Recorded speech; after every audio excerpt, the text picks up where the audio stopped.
What did McDonald and Schneider start their presser with yesterday when they talked about this kid?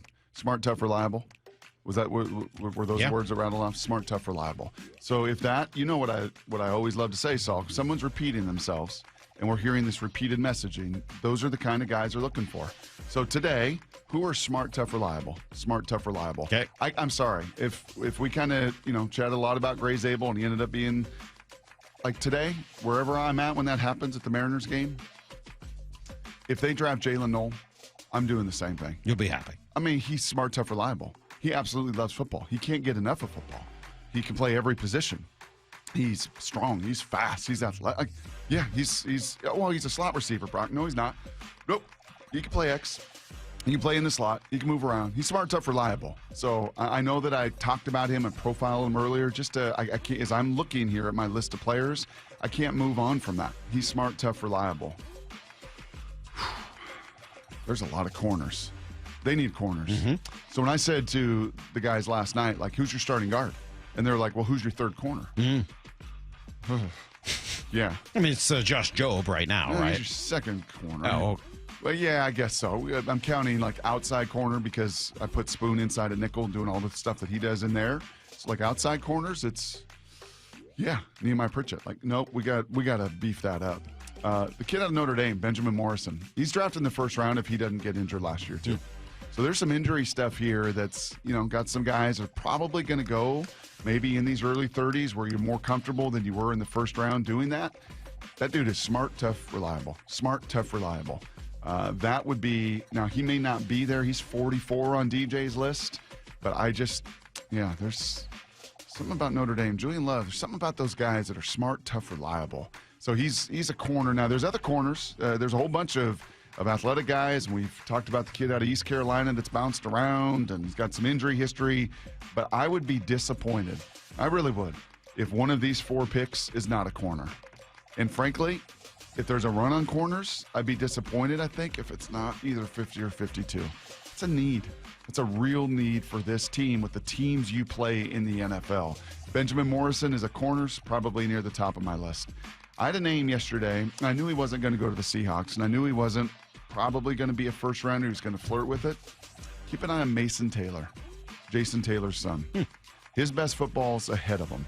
I profiled a couple other tight ends, right? Terrence Ferguson is going to be on that board. Somewhere in the third round is a possibility. There's going to be a big run on running backs, a big run on tight ends, a big run on receivers, and a big run on corners. Those four positions got a big run in them. And Mason Taylor is the one, like, if you want upside, what did you say earlier as I was listening to you driving in? You want, like, the safest pick in some spots, and then you want upside. You need upside. Your personality's upside. Sure, in general. In general. Mason Taylor would be the upside. We didn't even profile him. We didn't really talk about him. There's other guys that have done a few more things. Second rounder or third rounder? He is DJ's 28th talent. Feels a little rich. Take a tight end here. 52? Yeah. Ooh. Feels a little rich, but okay. And then the two Georgia kids. So if you're going to kind of go through and we talked this, about them yesterday. Yeah, the Rattler is just, oh my gosh. If you had to choose one of those two kids, Tate Ratledge or Jared Wilson, who would you prefer? I think Ratledge. I think he's a better athlete. And I think G. Scott would be like, oh my gosh. I mean, Tate Ratledge and Gray Zabel. He's going to come in here. He's going to have a hot take at 8:30. Yeah. Because he's texted us about it in the past of what he wants out of those linemen. I don't know if we could handle that. Do you think you need to get one more offensive lineman in the second round? No, not the second round necessarily. Second or third round? Yeah, we talked about Jonah Monheim. We talked about Drew Kendall. We talked about these other guys, fourth, fifth round. Like, this one extends maybe into the fourth or fifth. I wouldn't love if you wait till like the sixth or seventh and it's just a total project. Right. Like, they take Jared Wilson, they take Tate Ratledge, they take Big Jonah, they take, these guys. If they were to do that at 50 or 52, I'm fist bumping tonight at the Mariners game. Like, good. Yeah. Great. Just take care of it. Just take care of it. Just get big athletes, just big difference-making athletes. These aren't just big guys. If I had to choose two positions for them to take in the second round, it would be interior offensive line and corner. Yes. And then if you've done that in tight the third round, receiver. I would like to go tight end receiver. Yep. That or linebacker. Like that to me is how you finish off this draft or the first 3 rounds. So of this here's draft. just another little intriguing name, and I talked about him the other day, and that's a linebacker from UCLA, because Jihad goes all the way and he falls all the way to 31. This kid, Carson Schlesinger, a very difficult last name, Schlesinger. Schlesinger? Schlesinger. Schlesinger. Schlesinger. Carson Schlesinger. Carson Schlesinger. A very difficult name. It's going to be Smith? problematic for Rabel and Wyman in the booth. Keep an eye on him, because there's not another inside linebacker. Like, Jihad fell all the way to 31. If he was there at 50 or 52, Salk, I'm not hating that at all. Run, hit, instinct, all about the ball. Add to that room. Make your front 7 better. I could be good with that. Yeah, just keep an eye on him, because there's a big old cliff. It's like Jihad was, 15. This kid's 40, and then it's 4th, 5th. Just kind of project middle linebackers.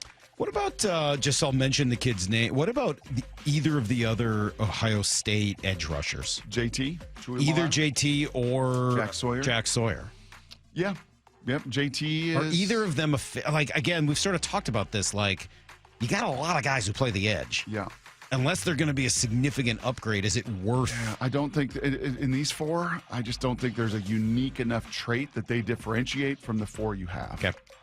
Maybe even 5, like other guys you have. Yeah, I think they're going to be more needed by some other places, because there's enough unique traits. Now, tight end's an intriguing one, man. Tight end, there is a lot of, again, Baskin-Robbins flavors, running backs, tight ends, and receivers in these next 2 rounds. I would really like them to come out of the second round with another offensive lineman and a corner. Probably a corner. Okay, so if that's your second round. And Brock, and here's why. That's the draft profile for today. Here's why.